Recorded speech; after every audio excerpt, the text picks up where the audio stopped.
So how do we build an appreciative feedback culture? Now that we understand why we behave badly, how can we actually shift these things? First thing, we have to understand a little bit about why we are in dragon mode at work. So why do we sometimes show up in dragon mode? And of course, anything that might make us feel threatened is going to make us go into dragon mode. So this obviously can be any physical threat, when you're violent, but verbal abuse is a form of physical threat. You experience that as someone. So if somebody's insulting you or shouting at you or being rude to you, that's going to make you feel threatened. If you're emotionally threatened, so if you feel rejected by somebody, if you feel excluded by something that is happening, if you're feeling like you don't belong to that particular group of people. And then very important, we need to feel that we are respected. We need to feel that we are valid as human beings. So if in any ways we are humiliated or insulted or also told that we're not allowed to, all of your prejudice and phobia and marginalization falls under that, all of that is also automatically going to put us into dragon mode. Also, the level of how easily we feel threatened has also got to do with very many personal factors. So if you're going through a rough time, if you're having massive relationship problems at home, you've got somebody who's showing up and there's massive financial stress going on, they're much more likely to go into dragon mode. If somebody's had a history of trauma or abuse or something terrible that's happened in a previous time, they might be more sensitive to something that's going to happen now. If people have health issues, if you're physically unwell, you're going to be grumpy. If you're mentally unwell, if you've got depression or anxiety, you're going to struggle much more to actually be kind to yourself or to others. And then we talked a little bit about autism this week. If you're somebody that's neurodiverse, you might have a very high sensitivity to sensory impressions as well. You might have a very high sensitivity to emotion in the room. It might be very much easier for you to get triggered into one of those negative emotions. We also have our drives. Remember those things that make us want to like things like security and tribe. And I want to talk about specific drives. So obviously, if you're hungry, or if you're very thirsty, or if you're exhausted, you're not going to be nearly as nice. So 2 o'clock in the morning, we're not nearly such sweet doctors as we are at 8 o'clock in the morning. There's a couple of other drives I want to just point out. The one drive we all have as human beings is try for a tribe. So we all have our automatic thing to clump with who we know and what feels familiar. And there's a little bit of a natural prejudice thing of being a little bit skeptical about anybody that's not like us. So that's the root of prejudice. All human beings have that. Dragons do it automatically, and it's our masters to go and say, well, hold on, just because it's different does not mean that person is less. But the one particularly that's problematic, and I think one of the challenges within the medical hierarchy, is everybody has a drive for power. So the more power you have within a society, the more you're likely to survive. So we all have a natural need when you're in an interaction or when you're in an organization to feel how much power do I have within this particular scenario that I'm in or this particular relationship that I'm in. And so we all have a little bit of an underlying need to be right, to be knowledgeable, to know better than somebody else, to have power to create something. And there's sort of a natural thinking that we all think we're slightly more valid than other people. The power wheel that I've illustrated there shows how when we are all born with certain unearned advantages or disadvantages. And depending on some of your unearned advantages, you might have more power within a society purely by who you are, your race, your gender, your sexual orientation, your neural type, et cetera, et cetera. And so there's a challenge that in the world of today, those with power quite often decide how those that do not have power gets treated. And of course, within the medical hierarchies, we have very strong powers, hierarchies that are created simply by the way we have set up our medical schools, our universities, our hospitals. We have very strong, clear hierarchies. With the more expertise you have, the more power you have within a particular department, for example. But there's even power dynamics between the different sort of interprofessionally. So between doctors and nurses and rehab staff and cleaners, et cetera, we have all these hierarchies that is built. Within that power, that also means that there's a huge threatening. One feels very threatened if one gets criticized or if one makes a mistake or if one's opinions gets dismissed or if one feels one's being wrong, creates this very strong trigger for these dragon behaviors. So how does one create a toxic workspace if you wanted to go about it? Or how do we create toxic society, toxic communities? So let's imagine person A today is feeling unsafe, stressed. It might be from something from home. They've come back, they've had a massive fight with their partner this morning who's just told them that they're leaving. And that person now is in one of these stages, either fear, rage, or grief. So they might be very anxious, or maybe they're very irritated, or maybe they're very upset about something that's happened. And that's going to trigger one of these counterproductive behaviors. So what they are doing is they're either criticizing, or they're preaching, or they're manipulating, or they're ignoring somebody, or they're feeling sorry for themselves. And what they're doing is they're taking it out usually on another person. So this could be a colleague, somebody who's come to ask them for advice. It could be their patients. It could be the nurse that's helping them out. And now person B is feeling unsafe and stressed because they're feeling criticized. They go into either fear, rage, or grief. So they're getting anxious, or they're getting frustrated with what's happening, or they're also getting upset by what's happening. And they start triggering one of their behaviors. And this might also include, for example, avoiding, or just trying to get out of the situation, or fighting back, or attacking. And now you have that lovely cycle. And we start having interactions where a department just feels unpleasant to be in. So basically, stress creates toxicity, and toxicity creates more stress. So the impact of the toxic work environment, and probably the biggest concerns we have, is that if you're in a work environment where clinicians are not going to ask for advice, you fear humiliation, you fear rejection, you fear attack. To protect yourself, you're just going to stay quiet in your corner. Clinicians are also terrified of making a mistake and admitting a mistake. So they're disempowered. They don't feel like, you know, you want to be able to feel I can try and do something. And if I don't know how, if I get stuck, there's somebody there who's I can ask, and they're not gonna make me feel small. Toxic work environments are also not very inspiring. Remember, we talked about that positive seek emotion. So if you're in an environment where everybody's in fear and rage mode, you're not going to feel curious or eager to learn. You're not going to have any motivation to go and read anything when you get home. You just want to forget about work. And you're also not going to consider your seniors as resourceful or useful. You're not going to be inspired by your seniors and what they know. You're scared of your seniors. And so we're not able to work in that lovely seek space, which is what makes medicine so much fun, I personally think. So this, of course, definitely leads to a much higher rate of medical errors, as we illustrated earlier, but also we're seeing much higher rates of anxiety, depression, and burnout in clinicians. And of course, if you're in scenarios where there's much more stress within the scenario, like we have with less resources, less staff, all of the other stuff that also makes works more difficult, people are more likely to be in dragon behaviors, and we're more likely to create environments which is very hard to work and live in. So how do we shift toxic work environments? And I've got a couple of suggestions. The one is, this is not so easy, but it's always good to keep it in mind. So we have to think about the physical factors of our environment. So taking lunch is important, very important. So one needs to make time for that. Even if it feels busy, you need to slot it in. You need to make sure that you take your breaks. You need to make sure that people are looked after. And I found that interesting. It's a little bit of a statistic. A clinician that's awake for more than 21 hours has got the performance of somebody with is performing less well than a person with a blood alcohol level of 0.8. So you're over the limit in terms of when you are awake for too long.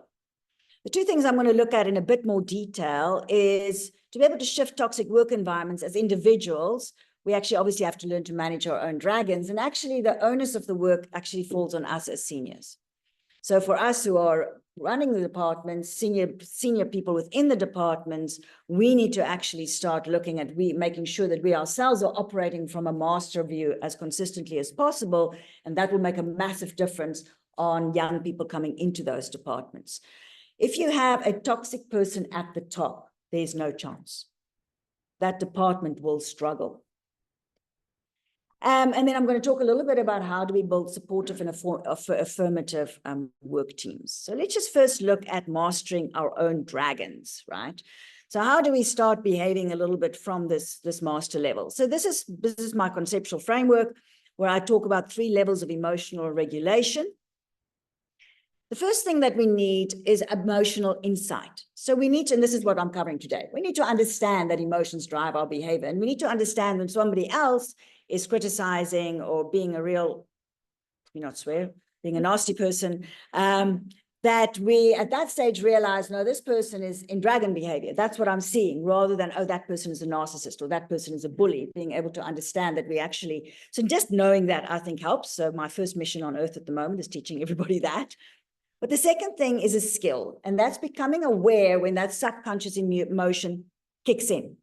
Because fear, anger, and grief gets triggered subconsciously before you even know that it's happened. So you're shouting and driving, chasing that taxi before you even thought about what you're going to do when you catch the taxi, right? And then the third in our emotional competence is actually how do you now modify that behavior? So if you're open, notice, how do you modify it? And I'll talk about that in a little bit of detail. So the first thing is this what we call dual awareness. So this is an extraordinary prefrontal cortex ability. The ability that we can think about our own thinking. That's quite extraordinary. And they've actually shown you can think about the fact that you're thinking about your own thinking, right? We have this ability to take this balcony view, to have this perspective. You are able to look at your own behavior and think, oh my goodness, why am I doing this? Or why am I saying that? We have these two parts of ourselves. And a practice we can do every single, that we need to do all the time is becoming more and more able to observe ourselves. So even if you can't help the emotion because it's biological, remember, it's adrenaline, what can you do? If you are in fear or if you are in rage, being able to observe and notice that you are in fear or rage already gives you some power over what's happening. So whenever a conversation is not going well, whenever an interaction is not feeling, I don't like this, you need to be able to just have a moment of going, well, hold on, am I in survival mode? Is this my dragon? Or is maybe this other person in survival mode? And just knowing that you bringing your dragon to the party is not going to help. Fighting fire with fire is going to make things worse, guaranteed. And so that's the first thing to train. And that in itself takes practice, being able to start becoming aware of how we act in the world. The next level is this emotional competence of how do we manage behaviors. So let's say you do know, okay, I've just lost my temper. I want to go and beat up the guy in that taxi. To be able to understand that survival mode is a physiological reality. You are completely flushed with adrenaline. You can't go and tell yourself, no, I mustn't be like this, I mustn't feel like this, and just feel something else. You have to sort out the adrenaline. You have to actually manage your adrenal glands to be able to make a difference. So this is the cycle we teach all our patients who get panic attacks. It's exactly the same thing when we are experiencing any of these behaviors. So just to remember, this is how the stress cycle works. We have some sort of threat, whether it's physical or emotional or in terms of our expression, that triggers our survival brain that makes lots of adrenaline. And when your body goes through adrenaline, the body's very clever with feedback cycles to be able to tell us, is a threat ongoing or is a threat not ongoing? So one of the feedbacks that tells our body that we are threatened is actually what happens within our muscular system. So when you feel threatened, your muscular system tenses up. You're supposed to run away from the lion, or supposed to climb up the tree or run away from the dog. And while you are doing that, your body's getting feedback that you're busy fighting. So that helps to keep that adrenaline going so that you're able to run a distance you never would have been able to do if you didn't have adrenaline in your system. The other thing that happens is that you become very paranoid and vigilant about what is happening. And so you start imagining the worst. So this is that 3 o'clock in the morning thing, when you start having more and more irrational thoughts about what you think is happening. And you are actually, and this is actually driving the cycle. So to break the stress cycle and actually reduce your adrenaline, you can tackle it on one of two levels. You can either actually work through biofeedback. So this is what the psychologists always teach you. And these are actual ways of when you relax the body physically, you can actually help to reduce the adrenaline from your adrenal glands. So, those relaxation exercises that one does, there's lots of different techniques. If you're somebody that does exercise or does yoga, all of those kinds of things are physically to do with actually relaxing and breaking that feedback cycle. The other thing is being able to quiet the thoughts. And so one of the things that's got a lot of amazing books, and there's lots of apps on that, is mindfulness, for example. Mindfulness can do both that, relaxing the body and quieting the mind, where you completely focus on your physical body, you focus on relaxing your muscles, and you focus on something in the present time so that you can actually switch off this adrenal cycle. So this is just a technique and a skill that we all need, that we need to learn, and my videos has got much more detailed information on that. So what does it look like in action when we talk about emotional competence? So that means that something's happened at work. You're feeling a little bit, and it sounds quite dramatic, but it might just even be a little bit of anxiety or a little bit of irritation, right? That's one of those emotions. You're now going to have these counterproductive behaviors that's going to come. And so your first thing is becoming aware. Okay, I have this emotion. I'm in rage. These counterproductive behaviors that want to come, your next step is being able to just control and just not do it. So even if you feel like doing it, being able to stop you from engaging in one of these behaviors is your next step. The next thing now is being able to actually try and get that adrenaline under control. So finding an opportunity or a way to actually reduce that amount of stress. And now you suddenly have access. If you're able to bring down that survival level, now you have access to your master brain. And now we can start talking about some very posh master skills. So from a supportive environment point of view, to be able to grow supportive teams, there's a couple of things I will suggest. So the one is, as a department, we have higher values that our masters believe in. I think all of these are very much part of our department. We believe in inclusivity. Everyone has a voice. We believe in respect, and we believe in being generous to all other people in terms of everybody's allowed to make mistakes. Everybody's allowed to have things they don't know. And a lot of these are actually also in our Barto Pele. So as human beings, we quite often have these very grand values, but we don't necessarily embrace them within the way that we work every day. So one of the questions is, how do we really work with making these values visible within our department?